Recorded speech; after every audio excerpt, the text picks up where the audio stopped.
जय हिंद। आप देख रहे हैं रनीश चंद्र तिवारी को।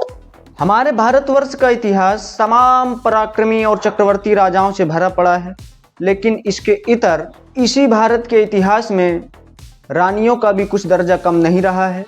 चाहे वो रानी दुर्गावती रही हूँ, या रानी लक्ष्मीबाई रही हूँ, या रानी पद्मावती रही हूँ। आज हम बात करेंगे रानी पद्मावती जी के बारे में। पद्मिनी सिंघल द्वीप नरेश गंधर्व सेन जी की पुत्री थी। पद्मिनी को पद्मावती के नाम से भी जाना जाता है। पद्मावती 13वीं और 14वीं सदी की महान भारतीय रानी थी। राजा गंधर्व सेन और चंपावती की बेटी पद्मावती का विवाह चित्तौड़गढ़ के राजा रतन सिंह से हुआ था। वीरांगना होने के साथ साथ रानी पद्मावती बेहद खूबसूरत भी थी। पद्मावती जी के पिताजी ने रीति रिवाज के अनुसार उन्होंने पद्मावती के विवाह हेतु स्वयंवर भी रचाया था। इस स्वयंवर में उन्होंने सभी हिंदू राजाओं और राजपूत शासकों को बुलवाया था। राजा रतन सिंह जी की पहले से ही उनकी एक पत्नी थी जिसका नाम नागमती था। इसके बावजूद भी राजा रतन सिंह जी भी उस स्वयंवर में उपस्थित हुए थे। गंधर्व सेन के राज दरबार में लगी राजा और महाराजाओं की भीड़ में एक छोटे से राज्य का पराक्रमी राजा मलखान सिंह भी आया हुआ था। राजा रतन सिंह ने मलखान सिंह को उस स्वयंवर में परास्त कर दिया था और राजकुमारी पद्मिनी पर अपना अधिकार सिद्ध किया था।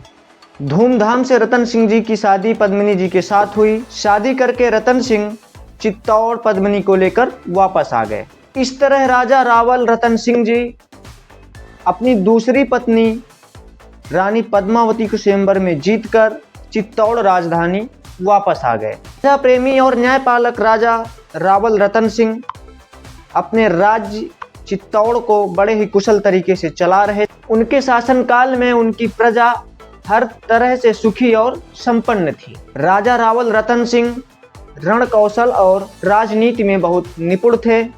चित्तौड़ की सैन्य शक्ति और युद्ध कला दूर दूर तक बड़ी मशहूर थी। चित्तौड़ राज्य में राघव चेतन नाम का एक संगीतकार बहुत प्रसिद्ध था। महाराजा रतन सिंह भी उन्हें बहुत मानते थे, इसीलिए राघव चेतन को राज दरबार में विशेष स्थान दिया गया था। चित्तौड़ की प्रजा और महाराजा को उन दिनों यह बात नहीं पता थी कि राघव चेतन जादू टोना भी जानता है। ऐसा कहा जाता है कि राघव चेतन अपनी इस आसुरी शक्ति का प्रयोग शत्रु को परास्त करने और अपने कार्यों को सिद्ध करने के लिए किया करता था। राघव चेतन कोई तांत्रिक कार्य कर रहा था, उसे रंगे हाथों पकड़ लिया गया और दरबार में राजा रावल रतन सिंह के सामने पेश किया गया। सभी साक्ष्य और फरियादी पक्ष की दलीलें सुन करके महाराज जी ने राघव चेतन को दोषी पाया। तुरंत उसका मुंह काला कराकर गधे में बिठाकर अपने राज्य से निष्कासित कर दिया था।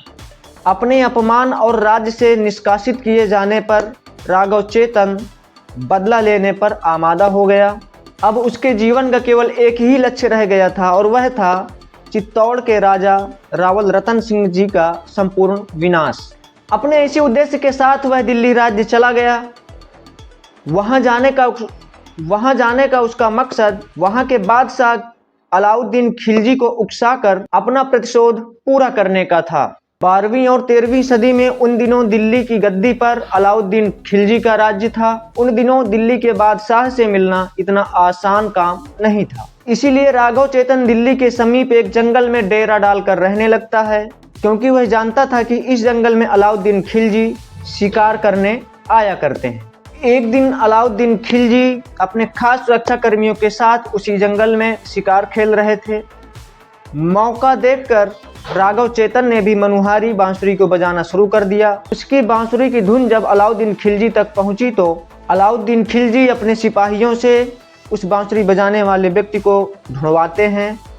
जब राघव चेतन को लेकर सिपाही अलाउद्दीन खिलजी के सामने पेश होते हैं तो अलाउद्दीन खिलजी उस राघव चेतन से राज दरबार में अपने इस प्रतिभा का प्रदर्शन करने के लिए आमंत्रण देते हैं। कुछ ही दिनों में राघव चेतन अलाउद्दीन खिलजी का मन जीत लेता है और अलाउद्दीन खिलजी को महाराजा रावल रतन सिंह की पत्नी पद्मावती की सुंदरता और वीरता के बारे में सारी बातें बताता है।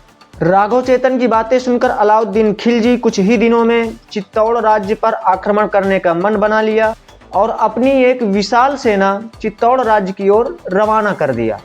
अलाउद्दीन खिलजी की सेना चित्तौड़ राज्य तक पहुंच तो गई, लेकिन चित्तौड़ के किले को वो भेद नहीं सकी। वहाँ की सुरक्षा व्यवस्था इतनी कड़ी थी कि अलाउद्दीन खिलजी की सेना उसे भेद नहीं सकी और वहीं चित्तौड़ के आसपास अपना डेरा डाल लिया और उस किले को भेदने के उपाय खोजने लगी। और इधर जब से राजा रावल रतन सिंह जी ने रूप सुंदरी रानी पद्मावती को स्वयंवर में जीता था, तभी से पद्मावती अपनी सुंदरता के लिए दूर दूर तक चर्चा में बनी हुई थी। इसी बात का फायदा उठाते हुए कपटी अलाउद्दीन खिलजी ने चित्तौड़ किले के अंदर राजा रावल रतन सिंह के पास एक संदेशा भिजवाया।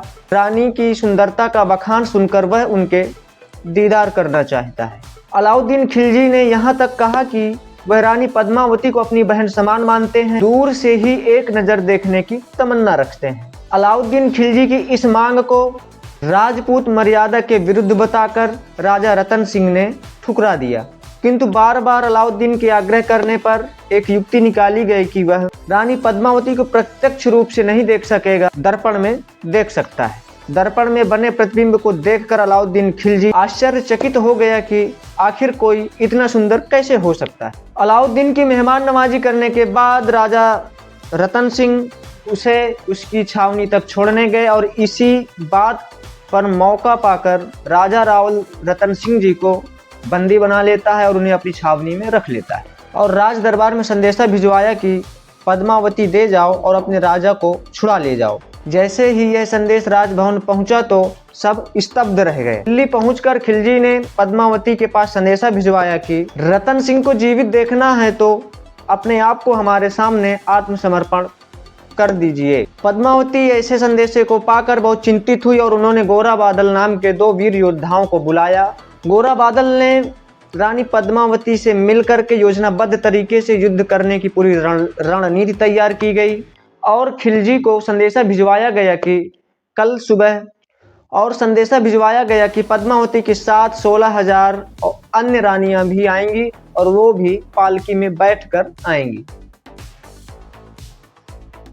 यह बात सुनकर खिलजी बहुत प्रसन्न हुआ और इस शर्त को उसने मंजूरी दे दी। सभी पालकियां दिल्ली पहुंच जाती हैं और खिलजी से अनुरोध किया जाता है कि जब आप रतन सिंह जी को हमारे पास भेजेंगे तभी ये रानियां आप तक पहुंच सकेंगी।